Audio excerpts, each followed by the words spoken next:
Sometimes there are certain special situations that you might run into. We had one of our clients want to build his own home. So he had a piece of land. He wants to build his own home.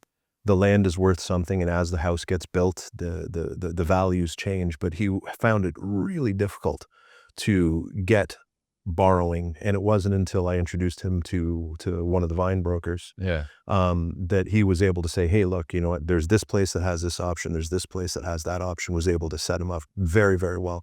Could you talk just a bit about if you want to actually build your own house? Yeah, construction financing. So number one default product at the bank is construction financing.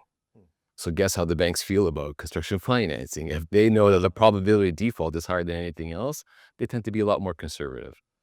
So when it comes to construction financing, I think what people don't realize is because the risk is so great for the bank, because let's look at it from the bank's point of view. You have a law, you're going to knock down a house. Typical process in Southern Ontario, right? In a lot of the big cities in Canada, you're going to knock down the house, the property actually devalues now because there's no dwelling on it. And now you're going to start building on it, which is great. So you're going to dig a hole in it and you're going to start putting concrete in there and you start building.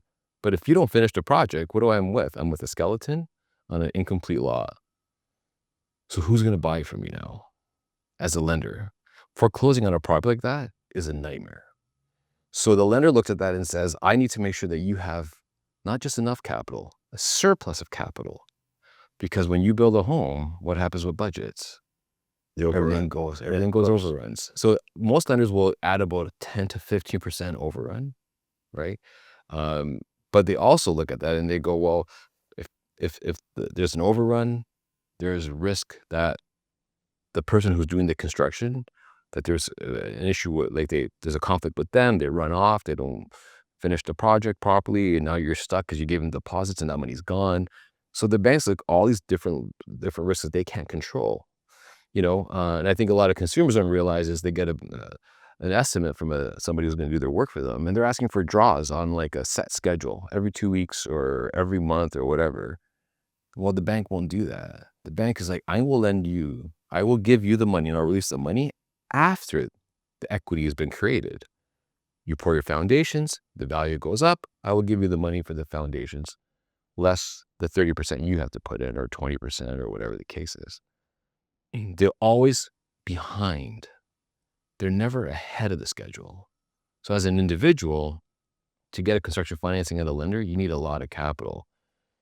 Generally speaking, you need about 35 to 40% of the capital upfront. Otherwise, you won't be able to secure proper financing at a regular bank. So a lot of people turn to tier 2 financing, what we'll call private equity. And there's a lot of great firms out there who specialize in this. Not every private lender out there wants to lend to construction because of the risks. But the ones who do tend to do a very, very good job of it.